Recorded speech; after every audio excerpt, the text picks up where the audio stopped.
ದೇವರೇ, ನಿನ್ನ ಸಂಕಲ್ಪಗಳು ನನ್ನ ಎಣಿಕೆಯಲ್ಲಿ ಎಷ್ಟೋ ಗೌರವವಾಗಿದೆ. ಅವುಗಳು ಒಟ್ಟು ಅಸಂಖ್ಯವಾಗಿದೆ. ಮಂಗಳವಾರ 25ನೇ ಜೂನ್ 2024 ಇಸ್ವಿ. ಈ ದಿನದ ವಾಕ್ಯ ಧ್ಯಾನಕ್ಕಾಗಿ ನಾನು ಆರಿಸಿಕೊಂಡಿರುವಂಥ ವೇದ ಭಾಗವು ಕೀರ್ತನೆಗಳ ಸಂಗ್ರಹ 25ನೇ ಕೀರ್ತನೆಯ 15ನೇ ವಚನ. ನನ್ನ ದೃಷ್ಟಿ ಯಾವಾಗಲೂ ಯೆಹೋವನಲ್ಲಿದೆ, ಆತನೇ ನನ್ನ ಕಾಲುಗಳನ್ನು ಬಲೆಯಿಂದ ಬಿಡಿಸುವವನು ಎಂಬುವಂಥದ್ದೇ. ಕರ್ತನಲ್ಲಿ ಪ್ರೀತಿಯುಳ್ಳ ದೇವಜನರೇ, ಶುಭೋದಯ. ದೇವರನ್ನು ನೋಡುವಂತ ತನ್ನ ಮಕ್ಕಳನ್ನು ದೇವರು ಅವರ ಕಾಲುಗಳು ಬಲೆಯೊಳಗೆ ಸಿಕ್ಕಿದಾಗಲೂ ಬಿಡಿಸಿ ಉದ್ಧರಿಸುವಂತವನಾಗಿದ್ದಾನೆ. ದೇವರ ನಾಮಕ್ಕೆ ಸ್ತೋತ್ರ ಉಂಟಾಗಲಿ. ಕರ್ತನಲ್ಲಿ ಪ್ರಿಯರೇ, ಈ ವಾಕ್ಯ ಧ್ಯಾನ ಮಾಡೋಣ. ಈ ದಿನದ ವಾಕ್ಯ ಧ್ಯಾನದ ಶೀರ್ಷಿಕೆ ಬಲೆಯಿಂದ ಬಿಡಿಸುವವನು.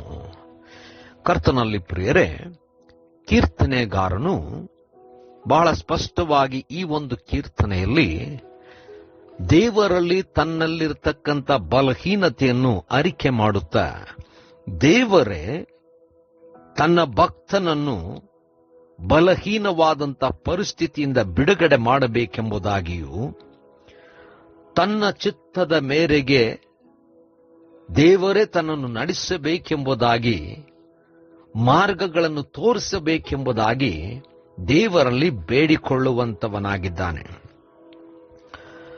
ಮತ್ತು ವಿಶೇಷವಾಗಿ ಈ ಒಂದು ವಚನದಲ್ಲಿ ಹೇಳುವಂತ ಮಾತೇನೆಂದರೆ, ದೇವರ ಕಡೆಗೆ ಕಣ್ಣೆತ್ತಿ ನೋಡುವಂತ ಯಾವುದೇ ವ್ಯಕ್ತಿ ಆದರೂ ದೇವರು ಸಹಾಯ ಮಾಡುವಂತವನಾಗಿದ್ದಾನೆ ಎಂಬುದಾಗಿ.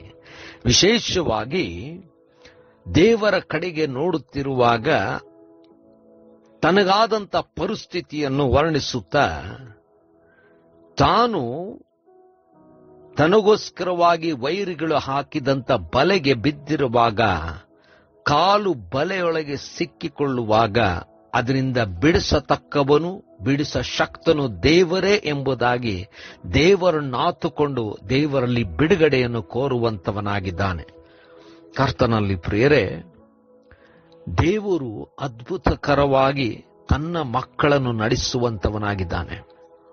ತನ್ನ ಮಕ್ಕಳು ಅವರ ಆಯ್ಕೆಯಿಂದಾಗಲಿ, ಅವರ ತಪ್ಪು ದೋಷಗಳು ಅಥವಾ ಅವಿಧೇಯತ್ವದಿಂದಾಗಲಿ, ಅಥವಾ ಬೇರೆ ಯಾವ ಕಾರಣದಿಂದಾಗಲಿ ಬೇರೆಯವರು ಹಾಕಿದಂಥ ಬಲೆಗೆ ಸಿಕ್ಕಿಕೊಳ್ಳುವಾಗ, ದೇವರು ತನ್ನ ಜನರು ಅಂದರೆ ಯಾರು ತನ್ನನ್ನು ನೋಡುತ್ತಾರೋ, ತನ್ನಿಂದ ಅಪೇಕ್ಷಿಸುತ್ತಾರೋ ಅಂಥವರಿಗೆ ಆ ಸ್ಥಿತಿಯಿಂದ ಬಿಡುಗಡೆ ಕೊಡುತ್ತಾನೆಂಬುದಾಗಿ ಈ ವಾಕ್ಯದಲ್ಲಿ ಬಹಳ ಸ್ಪಷ್ಟವಾಗಿ ನಾವು ತಿಳಿದುಕೊಳ್ಳಬಹುದು. ಕರ್ತನಲ್ಲಿ ಪ್ರಿಯರೇ, ನಮ್ಮ ನಂಬಿಕೆ ಎಂಥದ್ದಾಗಿದೆ? ನಮ್ಮ ನಂಬಿಕೆ ದೇವರು ನಮ್ಮನ್ನು ಬಿಡಿಸುತ್ತಾನೆ ಎಂಬ ನಂಬಿಕೆ ಇರುವುದೇ ಆದರೆ ಎಲ್ಲಾ ಸಂದರ್ಭದಲ್ಲೂ ದೇವರ ಕೃಪೆ, ದೇವರ ಆಶೀರ್ವಾದ, ದೇವರ ಕಾರ್ಯವನ್ನು ಅನುಭವಿಸುತ್ತೇವೆ.